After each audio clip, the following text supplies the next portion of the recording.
આજે આપણે ચેટીચાંદની કથા સાંભળીશું। આજથી સદીઓ પહેલાં પશ્ચિમી સિંઘ પ્રદેશમાં બાદશાહ મરકશા સૌ માટે ધર્મ પરિવર્તનનું ફરમાન કર્યું। આ ફરમાનનો વિરોધ કરવા પ્રજા પાસેના સાગર તટે જઈ દરિયાલાલ સમક્ષ પ્રાર્થના કરી।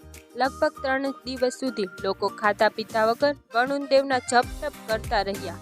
બરાબર 3જા દિવસે વરુણદેવે ભગવાન ઝૂલેલાલ સ્વરૂપમાં મત્સ્ય પર સવાર થઈને દર્શન આપ્યા અને એ સાથે પાછળ આકાશવાણી થઈ કે હે ભક્તો, તમે સૌ નિશ્ચિત બનીને તમારા ગામે પાછા જાઓ। તમારા સૌનું સંકટ દૂર કરવા હું થોડા દિવસમાં નરસનપુરના ઠાકર રતનરાયને ઘેર માતા દેવકી કુખે અવતાર ધારણ કરીશ। એ પછી સંવત 1229 14 માસની શુક્લ પક્ષની બીજે દેવકીના કુખે બાળક જન્મ્યો। આ વાત બધે પ્રસરી ગઈ। બાળકનું નામ પાડવામાં આવ્યું ઝૂલેલાલ।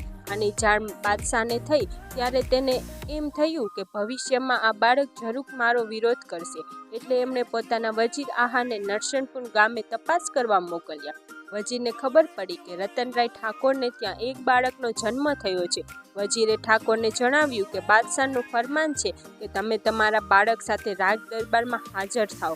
મરકશા બાદશાહે બાળકને પકડવા માટે સૈનિકોને હુકમ કર્યો, પરંતુ તે બાળકને પકડી ન શક્યા। તે વખતે ત્યાં હાજર સૌ તે બાળકના જાત જાતના સ્વરૂપો અને ચમત્કારોને જોઈ દંગ રહી ગયા। ત્યારે એ બાળકે ઝૂલેલાલ સ્વરૂપમાં કહ્યું કે હે રાજન, અલ્લાહ એક છે, તેને ગમે તે નામે પુકારો, ઈશ્વર કહો કે ખુદા, બધા એક જ સ્વરૂપ છે। તે સૌનો એક જ ધર્મ છે, માનવતા અને કલ્યાણ। પુરાણમાં પણ કહેવામાં આવ્યું છે કે સર્વ જીવો પ્રત્યે કલ્યાણ રાખો। આ બાળકની વાત સાંભળી બાદશાહની આંખ ઉઘડી ગઈ અને તેને સર્વ ધર્મને સન્માન આપવાનું શરૂ કર્યું। ચેટીચાંદ પર સિંધી ભાઈ બહેનો ઝૂલેલાલ ભગવાનની જન્મ જયંતિની પૂજા અર્ચના કરી રંગે ચંગે ઉજવે છે।